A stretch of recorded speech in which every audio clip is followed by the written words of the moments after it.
Donc, aujourd'hui, nous allons parler d'un texte d'Aristote tiré du livre 1 des Politiques.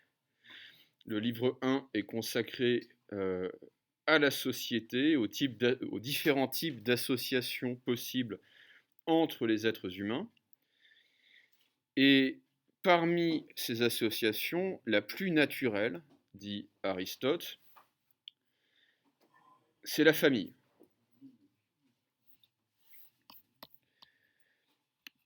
La famille semble être l'association pré-politique, la plus naturelle, puisqu'elle est fondée sur des critères purement biologiques.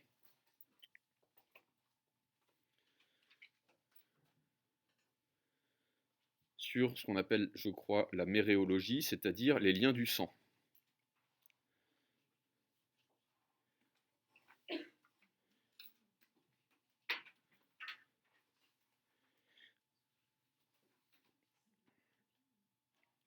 Pendant des millénaires, la famille et son extension tribale ont été les unités sociales fondamentales, les structures sociales les plus fondamentales. Et Aristote va penser la question de l'esclavage dans ce contexte social où la famille a une place prépondérante.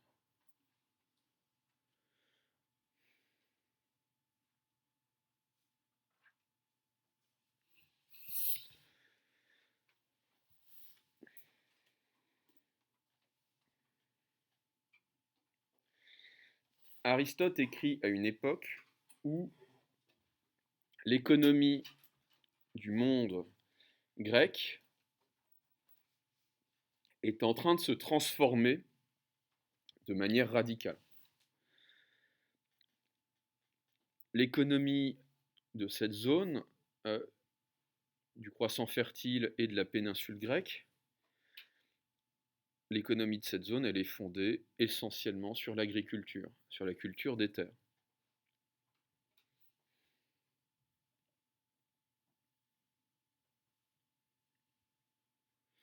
Et bien que la Grèce soit une péninsule, le commerce maritime a une place assez limitée. C'est-à-dire que le fondement de l'économie, c'est l'agriculture et pas encore le commerce. Or, Aristote est l'un des professeurs du plus grand conquérant que l'histoire ait jamais connu, puisque c'est le seul à avoir pris l'Afghanistan dans l'histoire du monde, si vous voulez, dans l'histoire militaire du monde, Alexandre le Grand. Et que va faire Alexandre le Grand? Il va fonder un empire où toutes les relations, ne prenez pas la grosse tête, où toutes les relations commerciales vont s'intensifier forcément, puisque, comme on disait dans les années 80, comme les altermondialistes disaient, One World, One Peace. Il y a une seule paix dans le monde et il n'y a plus qu'un seul monde, celui des Grecs.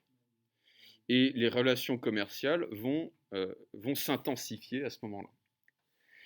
Alors, c'est le moment où on va se demander si, en changeant d'économie, on ne va pas devoir changer de conception du travail.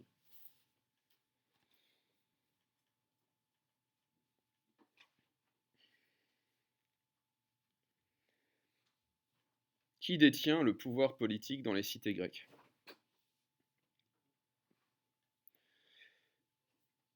Que ce soit à Athènes ou à Sparte, ou à Thèbes, etc., etc. C'est une aristocratie militaire qui est propriétaire terrienne. Autrement dit, ce sont des familles, non pas de paysans, mais de propriétaires terriens qui font cultiver leurs terres. Par qui? Les gueux, oui. Les esclaves. Par des esclaves.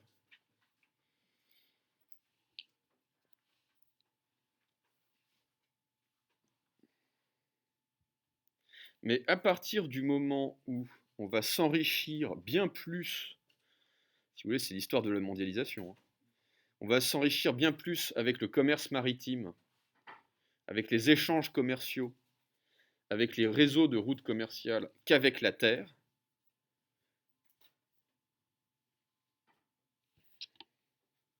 on peut se demander si l'esclavage est l'alpha et l'oméga du travail.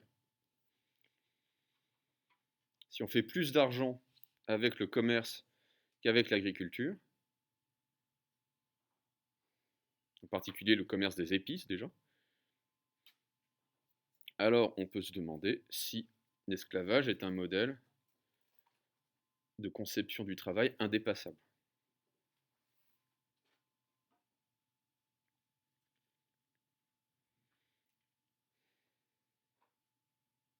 Donc il faut bien garder en tête que dans le contexte grec, dans le contexte dans lequel écrit Aristote, l'esclavage est la méthode que les Grecs ont trouvée pour se libérer du travail. Mais le travail est en soi un asservissement.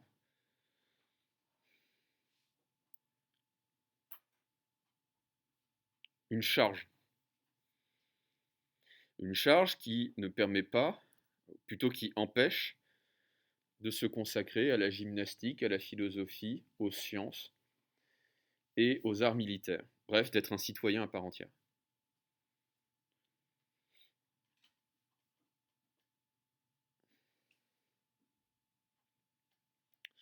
C'est une mentalité qui est prégnante, puisque quand on va se demander s'il faut donner le droit de vote aux ouvriers en Angleterre, on va dire non, parce qu'ils travaillent trop.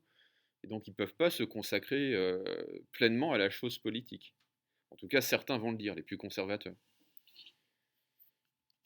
Donc Aristote invente, enfin Aristote, c'est pas le seul, hein, les Grecs de manière générale inventent cette conception selon laquelle le travail est nécessairement une malédiction. C'est la modernité qui va changer tout ça. Alors, je lis le texte, enfin. Voyons comment l'esclave est, par la nature de ses services, partie essentielle de la famille. Développons aussi la théorie de l'esclavage. Peut-être y a-t-il sur cette matière quelque chose de mieux à dire que ce qu'on en a écrit jusqu'à présent. En effet, les uns prétendent que les pouvoirs du maître, du père de famille, du magistrat et du monarque sont tous de même nature. Nous avons déjà parlé de cette opinion au commencement de cet ouvrage. D'autres soutiennent que le pouvoir du maître sur l'esclave est contre la nature. La loi, disent-ils, établit seule la différence entre l'homme libre et l'esclave. Or, la nature fait les hommes égaux. Donc, l'esclavage est une injustice, attendu qu'il est le résultat de la violence. Alors, deux remarques. Premièrement, Aristote inscrit sa réflexion sur l'esclavage dans le contexte d'une réflexion sur le pouvoir.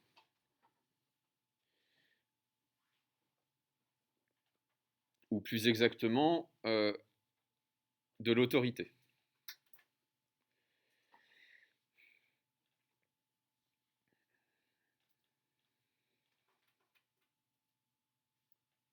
Et il se demande si l'autorité du maître sur l'esclave est de même nature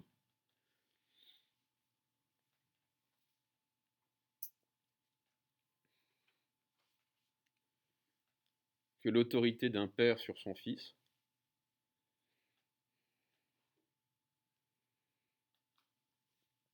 ou que l'autorité d'un monarque sur ses sujets.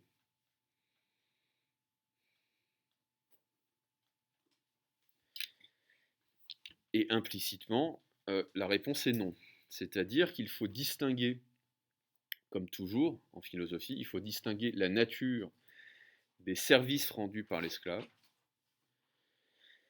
de la nature des relations entre un père et un fils, de la nature des relations entre les sujets d'un roi et un roi. Il s'agit de distinguer en fait la domination du maître sur l'esclave de toutes les autres formes de l'autorité.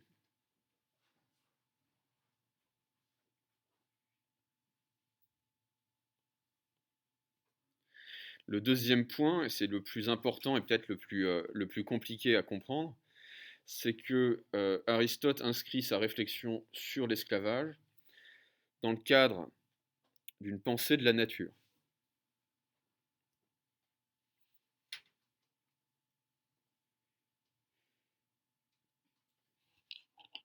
Et il formule d'emblée l'argument des partisans de l'abolition de l'esclavage.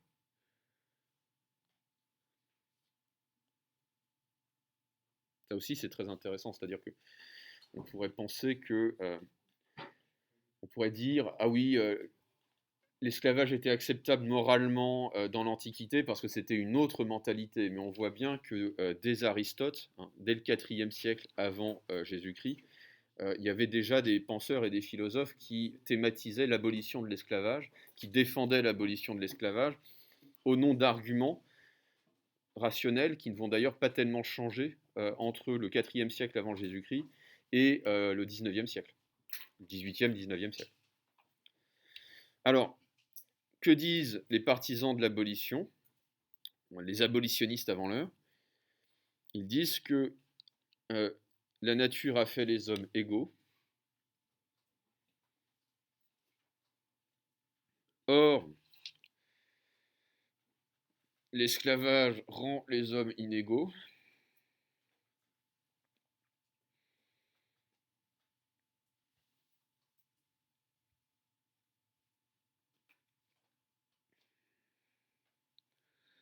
Donc, l'esclavage est contre nature et injuste. La nature a fait les hommes égaux, or l'esclavage les rend inégaux. Donc l'esclavage est contre nature et injuste.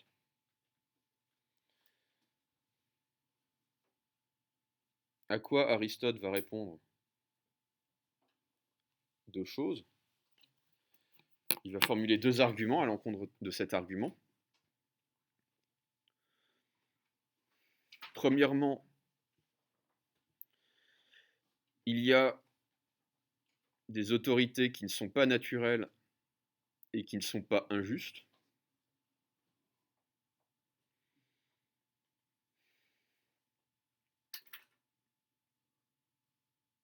Par exemple, dans une armée, il faut bien qu'il y ait quelqu'un qui commande.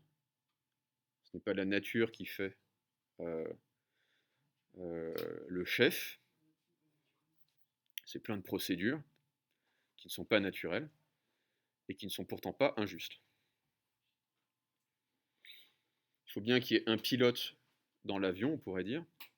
Ce n'est pas la nature qui fait le pilote. C'est l'éducation, et cette autorité du pilote sur l'avion, plutôt du pilote sur la galère, on va dire, pour rentrer dans le contexte grec de l'époque. Cette autorité-là n'est pas le fait de la nature, c'est le fait de quelque chose qui n'est pas la nature, mais qui est l'éducation, qui est la culture, qui n'est pas contre nature, mais qui n'est pas naturel non plus. Ce n'est pas ma nature d'être supérieur qui fait de moi votre professeur et qui me donne mon autorité sur vous. C'est mon travail, mon éducation, mes diplômes, etc. etc. Ce n'est pas la nature. Donc il y a des types d'autorités qui ne sont pas naturelles et qui ne sont pas injustes pour autant. Premier point. Deuxième point, et c'est l'argument le plus fort d'Aristote,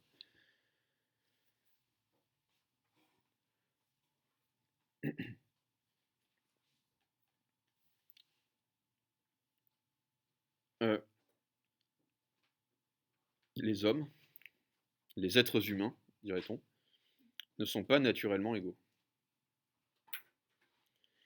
Et la preuve, c'est que le père, on retrouve un petit peu des problèmes qu'on avait vus chez Pascal, le père a une autorité naturelle sur les enfants.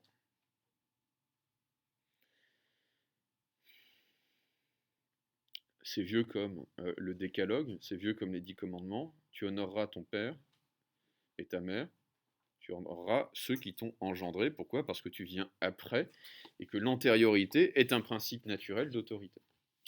Donc il existe des formes, dit Aristote, dans la famille qui est la communauté naturelle par excellence, des formes de domination naturelle.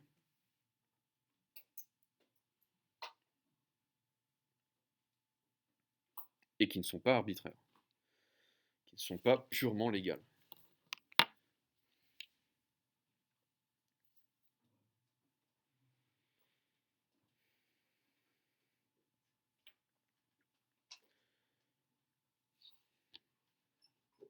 Alors, dans le contexte où la famille est l'unité économique de base,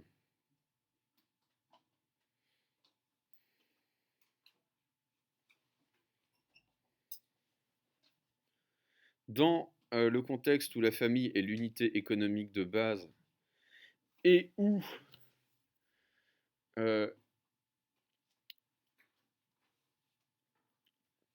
la finalité de faire des enfants n'est pas de les faire travailler pour vous.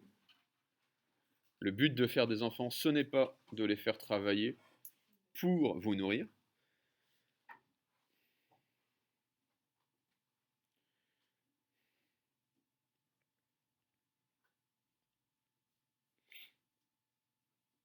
Il faut bien que quelqu'un travaille pour nourrir la famille.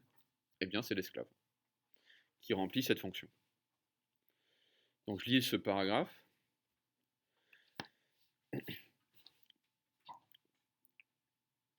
Le bien est un élément essentiel de la famille, donc le moyen d'acquérir ce bien est aussi partie de la famille, car il faut avoir le nécessaire pour vivre, et surtout pour vivre commodément. Voyez les arts dont l'objet est déterminé. N'ont-ils pas tous besoin d'outils particuliers pour la perfection de leur œuvre? Or, ceci s'applique également à l'économie domestique. Il faudra que je dise un mot sur ce que c'est que l'économie. Actuellement, il y a deux sortes d'outils. Les uns sont vivants et les autres inanimés. Ainsi, un pilote a un outil inanimé qui est le gouvernail et un outil animé qui est le timonier. Parce que donc, le timonier, c'est celui qui tient la barre. Parce que l'ouvrier est dans les arts un véritable instrument. De même, le bien est un instrument essentiel à l'existence. Posséder ce bien, c'est avoir dans sa main les instruments nécessaires pour arriver à ce but. Or, qu'est-ce qu'un esclave? C'est un instrument animé dont on est propriétaire. Alors, que nous dit Roderick, que nous dit Aristote?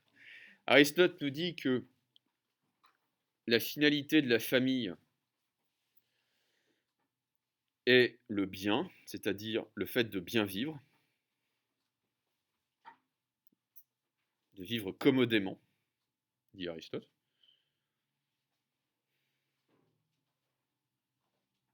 Donc, la famille est une communauté qui vise la satisfaction des besoins de ses membres.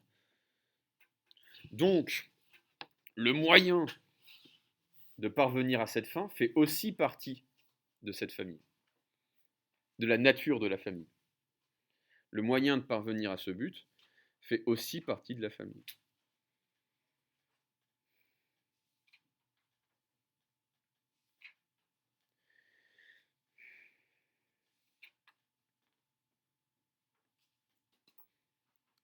Or, dit Aristote, il y a deux types d'instruments.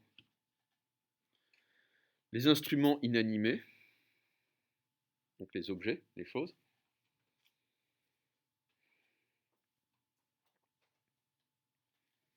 et les instruments animés qui utilisent des instruments inanimés.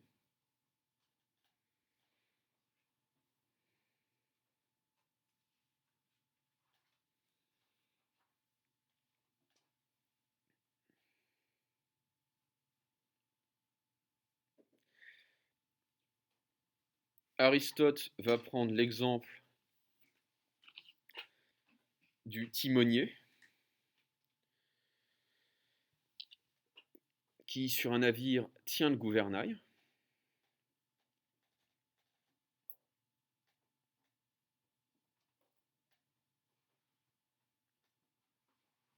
Le timonier est l'instrument du pilote.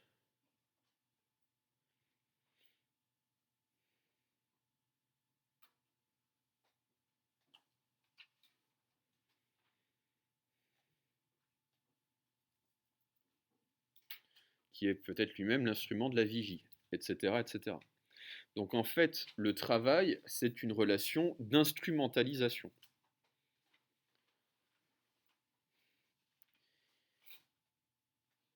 Et c'est sans doute la raison pour laquelle Marx va lire avec beaucoup d'attention Aristote. Pour Aristote, il n'y a pas de différence de nature entre le timonier et l'esclave, puisque ce sont tous deux des instruments animés qui manipulent des instruments inanimés. Et on pourrait se dire que dans une perspective marxiste, il n'y a pas tellement de différence entre un ouvrier et un esclave, entre un salarié et un esclave.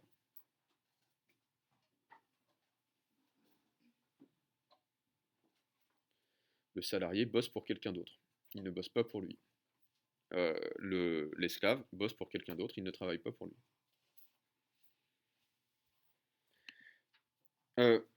J'ajoute quand même, pour que vous ayez bien ça en tête, il faut se sortir, si vous voulez, d'une conception, enfin d'une représentation américaine de l'esclavage quand on parle du contexte grec. C'est-à-dire que moi, là, tel que je suis, si j'étais professeur de philosophie à Athènes au IVe siècle, il y a 9 chances sur 10 que je sois un esclave. C'est-à-dire un type qui a été acheté très cher sur un marché pour faire classe. La plupart des activités salariées aujourd'hui seraient sous le régime de l'esclavage et il y a des conditions de vie extrêmement différentes. Si vous voulez, c'est comme pour le salariat. Il y a des conditions de vie extraordinairement différentes à Rome notamment. Il y a des esclaves, si vous voulez, qui vivent très bien, qui sont dans des logements qui sont grands, spacieux et salubres. Et il y a des esclaves qui crèvent sous les coups de fouet dans les mines. De la même manière qu'aujourd'hui, il y a des salariés qu'on appelle les petits Chinois, qui travaillent dans des conditions qui n'ont rien à envier à certains esclaves de l'Antiquité. Mais bon, ils sont payés l'équivalent de 50 centimes par semaine. Donc tout va bien. Ils ne sont pas esclaves. Okay. Donc Marx va utiliser Aristote, et en particulier ce texte-ci, pour penser la condition capitalistique de l'ouvrier et du salarié de manière plus générale, mais de l'ouvrier en particulier, dans cette nouvelle économie qui va émerger à la Renaissance et avec la modernité. Au fond, quand on a libéré les serfs en Europe, les serfs SERFS, ils sont devenus paysans d'un seul coup, mais ça leur a fait une belle jambe. Ça n'a strictement pas changé grand-chose à leurs conditions matérielles. Alors, je finis la lecture de cet extrait parce que c'est peut-être ce que j'ai lu de plus fascinant chez Aristote, en tout cas ça laisse songeur. L'esclave n'est par sa nature qu'un instrument plus parfait et susceptible de manier d'autres instruments. Ainsi, les statues de Dédale avaient un principe d'action. Les trépieds de Vulcain, dit Homère, accouraient d'eux-mêmes au divin combat. Si un outil pouvait pressentir l'ordre de l'artiste et l'exécuter, si la navette courait d'elle-même sur la trame, si le plectrum tirait spontanément des sons de la cithare, l'art n'aurait pas besoin d'ouvriers, ni le maître d'esclaves. Donc en fait, là où il y a de l'art, il y a des ouvriers, là où il y a de l'agriculture, il y a des esclaves. C'est aussi simple que ça pour Aristote. Il n'y a pas de différence de nature entre l'ouvrier et l'esclave. Et pour Marx non plus. C'est quoi les statuts de Dédale qui ont un principe autonome d'action et les trépieds de Vulcain, qui sont des créatures de fer, on va dire, qui accourent d'eux-mêmes au divin combat, donc qui font la guerre. Ça vous fait penser à quoi?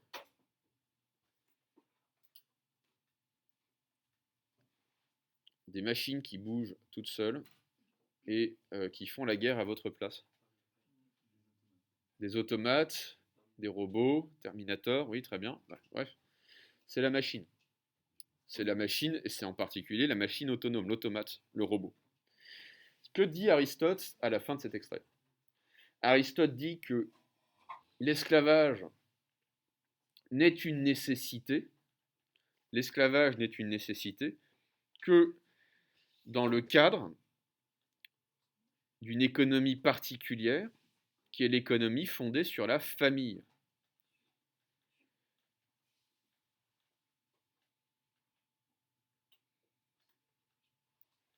Un autre contexte nous ferait penser autrement, en fait, la question du travail.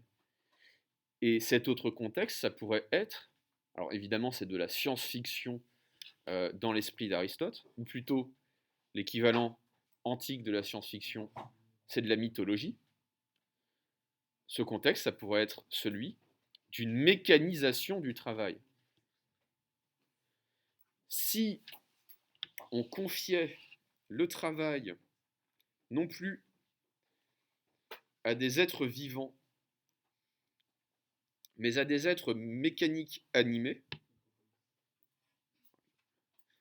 si vous voulez, oui, iRobot, Metropolis, tous ces récits de science-fiction font faire du robot le nouvel esclave. Ça, c'est certain. Si on confiait donc le travail aux machines, on pourrait véritablement se libérer, en tant qu'espèce, du travail.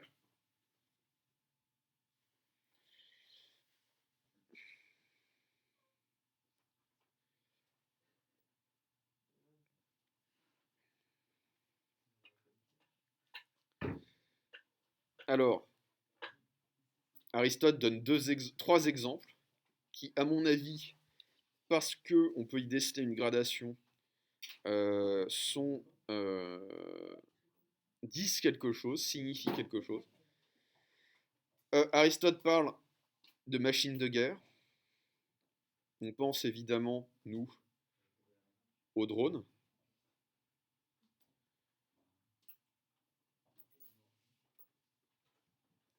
Il parle d'une machine qui servirait à tisser.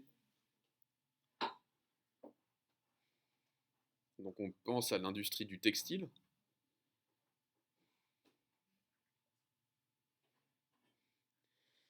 Et il parle, et ça c'est vraiment fascinant, il parle du plectrum qui tirerait spontanément des sons de la cithare. Le plectrum, c'est l'ancêtre du médiator. Okay. Donc ce petit truc en plastique qui sert à gratter les cordes d'une guitare. Et le plectrum qui tirerait spontanément des sons de la cithare. On pense à des technologies comme la musique électronique, et en particulier cette technologie qui permet à des gens qui ne devraient pas avoir des carrières de chanteurs d'en avoir une. Je ne vise évidemment pas Camélia Jordana. L'autotune. L'autotune. L'autotune, c'est cette technologie qui vous fait chanter juste, alors que bon, voilà. C'est une technologie d'ailleurs qui n'est pas neuve, hein. Mais bon, c'est ce qui fait que tous les chanteurs de rap maintenant et toutes les chanteuses de variété ont exactement la même voix. Alors, je voudrais vous parler à ce sujet d'un livre d'un auteur italien, un auteur d'essai, qui s'appelle Alessandro Baricco.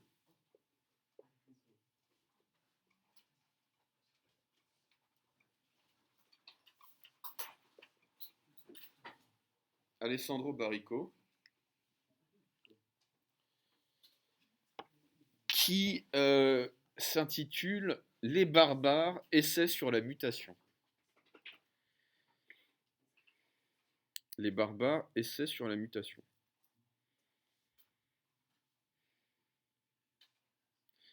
Et Baricco, dans ce livre, va essayer de penser un concept moderne, ou plutôt post-moderne, de la barbarie.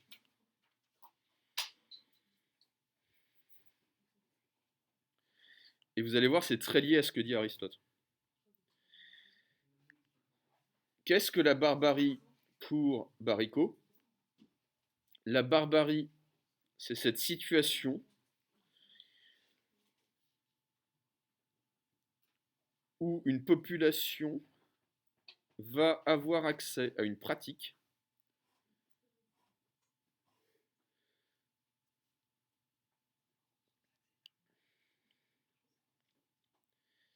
qui lui était interdite auparavant, ou inaccessible auparavant, grâce à une révolution technologique.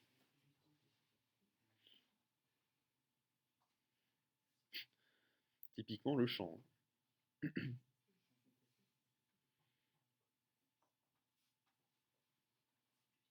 Et qui va ainsi changer la nature de cette pratique. Qui va changer la nature de cette pratique. Et changer souvent dans le sens du pire. Et vous allez y réfléchir, mais en fait, il y a 1001 exemples de ça. Je vais m'attarder sur 2 exemples qui me touchent de près. Le vin et le football.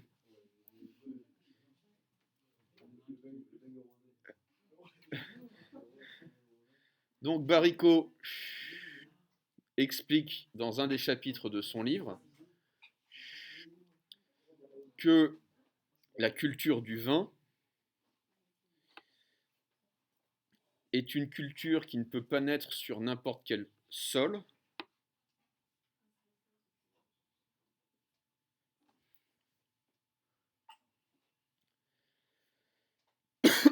et qui suppose, en fait, même qui exige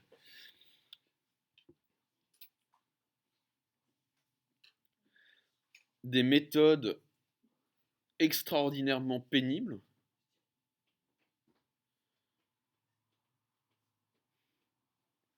des traditions extrêmement longues et très profondément enracinées pour produire les magnifiques résultats qu'on connaît dans le Bordelais, dans le Chinonnais et en Bourgogne.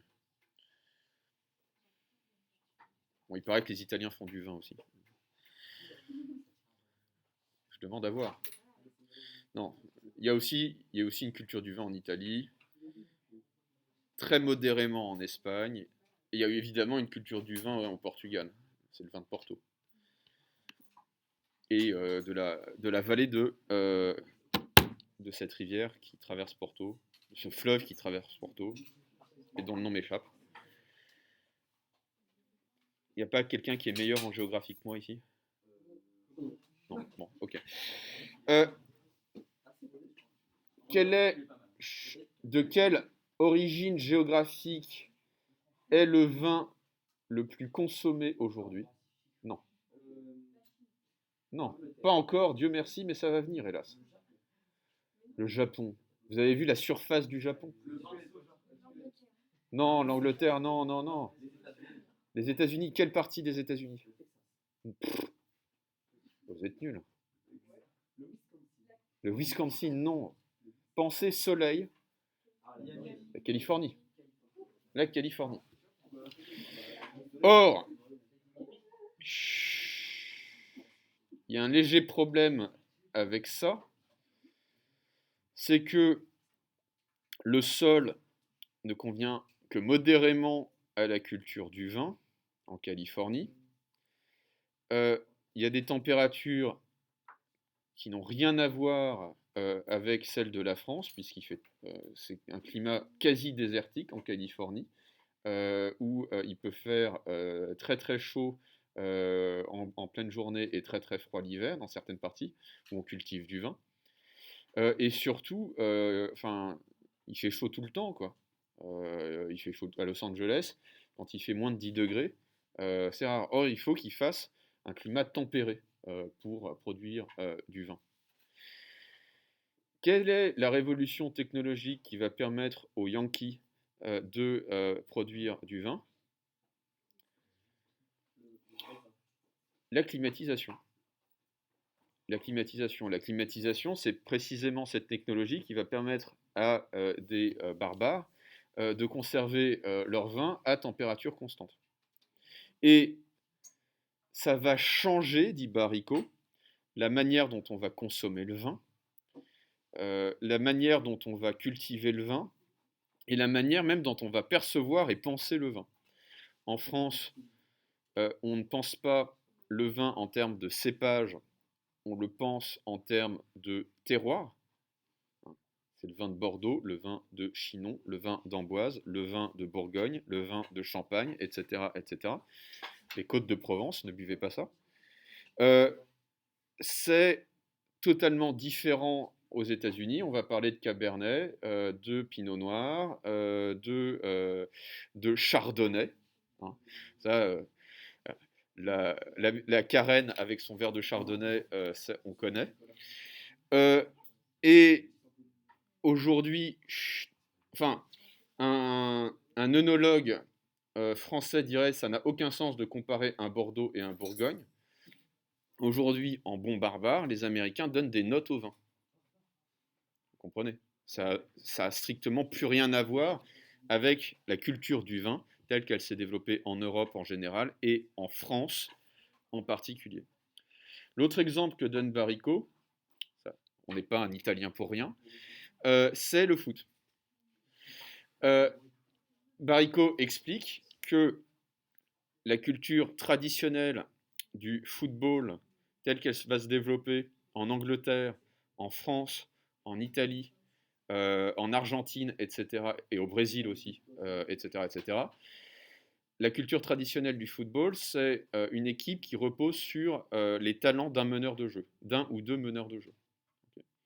Dans les années 80-90, vous allez avoir des peuples nordiques rugueux et peu sympathiques, des peuples barbares que sont les Allemands et les Bataves, donc les Pays-Bas, qui vont développer la théorie du football total. Donc tous les joueurs mesurent 1m90 pour 90 kg. Le défenseur doit savoir attaquer, l'attaquant doit savoir défendre. Et quand on défend à 11. Et quand on attaque en contre et à 11. Et ça fait des matchs extraordinairement, si vous me permettez cette expression d'une vulgarité atroce, extrêmement chiant à regarder. Okay. C'est l'équipe de Grèce qui gagne la Coupe d'Europe. Je me rappelle de ça, c'était hallucinant en 2004, il me semble. Ils défendaient tous. Ils passaient 86 minutes à défendre et 4 minutes à contre-attaquer. Et résultat, ils avaient sorti, je crois, l'Espagne et le Portugal. C'est la barbarie. C'est ça. C'est-à-dire que, et c'est basé sur des théories du management. C'est basé sur des théories du management. Évidemment, ça ne sort pas de nulle part. C'est des types qui vont venir expliquer qu'on peut appliquer les théories du management au football manager, c'est à peu près à cette époque-là que ça apparaît, en se basant sur les statistiques individuelles des joueurs, et on fait une équipe comme ça, au lieu de créer le beau jeu. Vous voyez que c'est une révolution technologique qui, à chaque fois, fait accéder des peuples qui étaient nuls en foot. Alors, sincèrement, les Allemands dans les années 60, c'était rien. Les Pays-Bas dans les années 60, c'était rien.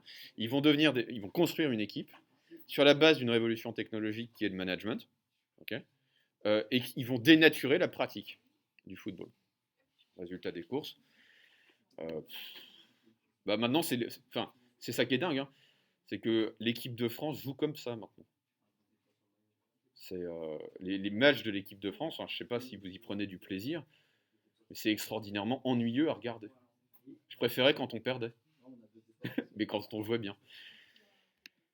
Voilà, j'en ai terminé sur Barico, mais vous pouvez voir que c'est exactement, c'est exactement le même principe avec le cinéma. Ah oui, dernier exemple peut-être, le plus marquant. On dit aujourd'hui plus personne ne lit, la jeunesse ne lit plus. C'est totalement faux. Et c'est même pas que vous, ce n'est même pas que vous lisez sur tablette ou téléphone portable ou ordinateur. L'industrie du livre n'a jamais été aussi florissante qu'aujourd'hui. On n'a jamais vendu autant de livres qu'aujourd'hui. Simplement, on est passé de Madame Bovary à 50 Shades of Grey.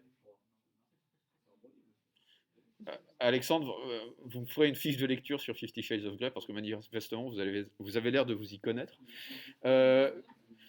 Ça restera entre tous les élèves de la classe et YouTube. Mais globalement, à chaque fois qu'une pratique en fait se massifie, s'industrialise, se machinise, eh bien, elle ne nous rend pas forcément beaucoup plus libres, contrairement à ce que pouvait suggérer Aristote. Voilà, écoutez, je vous libère. Essayez, simplement, attendez, simplement, essayez de regarder les vidéos que j'ai postées sur YouTube sur la question du travail. J'ai parlé, il me semble, de Descartes et de Kant. Je voudrais que vous les ayez vus pour vendredi, ok ? Et que vous soyez capable d'en parler, et en particulier de parler de Kant. Voilà. Bonne journée.